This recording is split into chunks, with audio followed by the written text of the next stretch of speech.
Peter Pan is not the enchanting character woven into fairy tales and Disney animations. Instead, his reality transcends the benign tales of eternal youth and magical adventures. The truth is, he exists in a darker realm, far removed from the fantastical imaginings of most. I am no stranger to this sinister truth. I have not only seen Peter Pan, but I have felt the haunting presence that emanates from him. This disconcerting encounter unfolded during my 11th year, a time when innocence still clung to my being. A difficult day with my family had driven me outdoors to seek solace in the company of my older siblings, Sue and James, aged 15 and 14 respectively. Like many siblings their age, they were reluctant companions, burdened with the responsibilities of dates, homework, and, in James's case, a descent into the shadowy realms of drugs and other illicit pursuits. The day's events took a macabre turn when I noticed an ominous figure sprawled on the road. My siblings, sensing an opportunity to exploit my naivety, urged me to investigate. Approaching cautiously, I discovered a lifeless cat, its once vibrant existence reduced to a grotesque tableau of death. James, reveling in his malevolence, commanded me to touch the lifeless creature, leaving me no choice but to comply. Sue, driven by compassion, objected vehemently, warning of the potential hazards of infection. In response, James unleashed his wrath upon her, a violent act that shattered the fragile semblance of familial unity. With Sue silenced through pain, James turned his attention to me, instructing me to place the deceased cat on our neighbor's porch, ring the doorbell, and escape into the night. The repercussions of that fateful decision were swift and severe, a cascade of blame, parental admonishment, and an early bedtime as my siblings evaded their share of responsibility. The night wore on, my sense of injustice and isolation intensifying until the clock struck midnight, heralding an unexpected visitor. Shadows danced across my room as a boy of my age materialized, his entrance both ethereal and disconcerting. It was Peter Pan. The darkness cloaked his features, but I could sense his gaze penetrating the shadows. In a voice that resonated with an otherworldly calmness, he acknowledged the challenges that had befallen me that day, and extended an invitation and escape to a place untouched by worldly worries, a realm known as Neverland. Torn between caution and curiosity, I acquiesced. Peter's outstretched hand became my conduit to a world where the laws of gravity yielded to the whims of faith. The reason birds can fly and we can't is simply because they have perfect faith, for to have faith is to have wings, Peter intoned, and with those words, we soared into the night, leaving the terrestrial constraints far below. Our journey took us above buildings and across the vast expanse of the ocean. The city lights twinkled below, an ethereal spectacle, and the thrill of flight imbued me with a fearless exhilaration. The notion of plummeting to the ground held no terror. Instead, the experience was a symphony of joy, a dreamlike state that defied the boundaries of reality. As we traversed the nocturnal landscape, Peter and I reached Neverland, a place cloaked in darkness, shrouded by an abyss deeper than the night sky.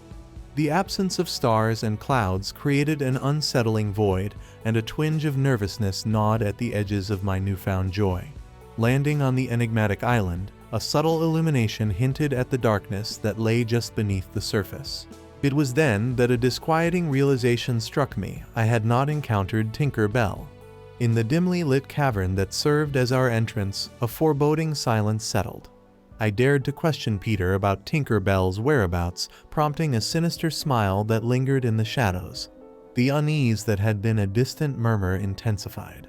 Peter Pan led me through a labyrinthine cave, each step accompanied by the palpable sensation of breath on my neck. Hours passed, and just as despair began to seep in, a glimmer of light emerged. Entering a new chamber, the intensity of a central fire overwhelmed my senses. Peter, adopting a commanding tone, instructed me to sit and allow my eyes to acclimate to the light. In the flickering glow, Peter posed an unexpected question.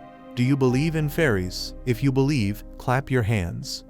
Obediently, I complied, and in that instant, my vision adjusted. What was revealed in the newfound light was a tableau of horror. A pile of lifeless bodies, some appearing scarcely older than myself, lay in grotesque disarray. Shock and disbelief surged through me as I comprehended the brutality of Peter's actions. I turned to Peter Pan expecting answers, or perhaps a semblance of remorse, only to be met with a visage more monstrous than the darkened cavern.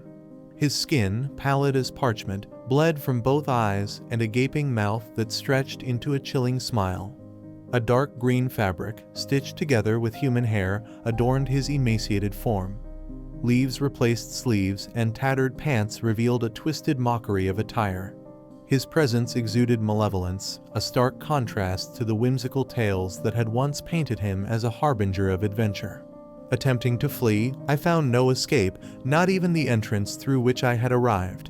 Peter, reveling in his malevolent authority, explained his gruesome actions as a twisted pursuit of eternal youth. Chained alongside my sister Sue, we bore witness to the sadistic acts he inflicted upon her, a horrifying spectacle that unfolded in agonizing detail. The room, lit by the flickering flames, became a theater of despair.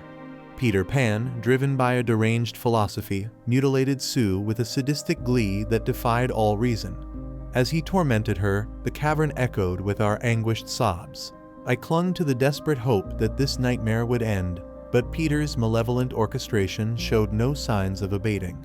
Sue, a mere pawn in Peter's nightmarish game, endured unspeakable torment, her hair torn out, eyes gouged, and body mutilated in a ritualistic dance of sadism. I, too, felt the cold grip of fear tighten around my heart as Peter orchestrated a symphony of horror. His words, a macabre lullaby, justified the atrocities as a means of preserving perpetual youth.